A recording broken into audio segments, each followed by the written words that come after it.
सोनं घ्यायचं आहे आणि सोन्याचा भाव खूप आहे. बरं ठीक आहे, आता व्हिडिओ एंडपर्यंत पहा, तुम्हाला सोल्युशन मिळेल. बरं, आता माझ्याकडे ना पहिले माझ्या खूप छान हेल्दी सवयी होत्या, तर त्या आहे ना माझ्या काही कामांमुळे आणि थोडासा स्वतःकडे दुर्लक्ष केल्यामुळे बंद झाल्या होत्या. जे की हे असं छान हेल्दी असं ज्यूस, म्हणजे मी बीटरूट, गाजर आणि थोडासा कढीपत्ता, पालक आणि कारले, कद्दू असं सगळं मिक्स करून छान असं हेल्दी ज्यूस घ्यायचे. पण काही कारणास्तव ते बंद पडलं होतं. आता ते नवीन स्टार्ट केलं तर प्यायलासुद्धा अवघड जात आहे. ठीक आहे, कसं बसं ते संपवलं आणि त्यानंतर आता तुम्हाला मी मागच्या व्हिडिओत शेअर केलंच होतं की मी आहे ना यांनी आणि मी मिळून दोघांनी, तसं तर मी नाही पण ह्यांनी आहे ना छान असे मिरचीची आणि टोमॅटोची झाडं लावली होती. मिरचीच्या तरी नुसत्या बियाच टाकल्या होत्या, पण मला तरी अपेक्षा नव्हती की त्या उगवतील. पण आता तुम्हाला यांच्या फेसवरची स्माईलच सांगत असेल की ते उगवले आहेत की नाही.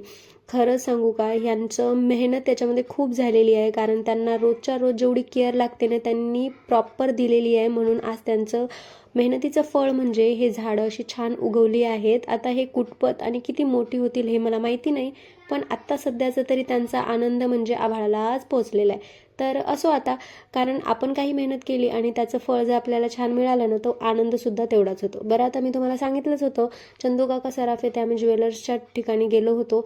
बरं, तिथं आम्ही सोने खरेदी करायला तर गेलोच नव्हतो, कारण आत्ता सध्या सोन्याचा भाव आभाळाला टेकलेला आहे आणि ते आपल्याने घेणं पॉसिबल नाही आहे, कारण सामान्य माणूस एवढा इन्व्हेस्टमेंट करू शकत नाही. बरं, तुम्हाला जर इन्व्हेस्टमेंट करायचीच असेल ना, तर आत्ता सध्या तिथे आहे ना BCची ऑफर चालू आहे. ऑफर खूप छान आहे.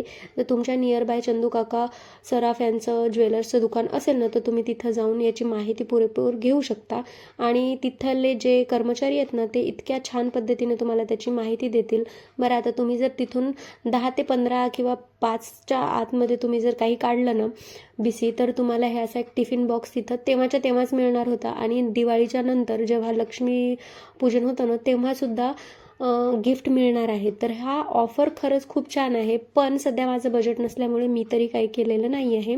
पण या बाकीच्यांनी ना तिघांनीसुद्धा घेतलेलं आहे. आणि चला मग, आता यांनी घेतली याच खुशीमध्ये मस्त असे तिथं सेल्फी वगैरे घेतल्या आणि परत तिथले बाकीचे जे गिफ्ट होते ना ते सुद्धा पाहिले आणि बाहेर पडलो. आता मैत्रिणी एकत्र आल्या आणि काही खाणार नाही असं तर होतच नाही.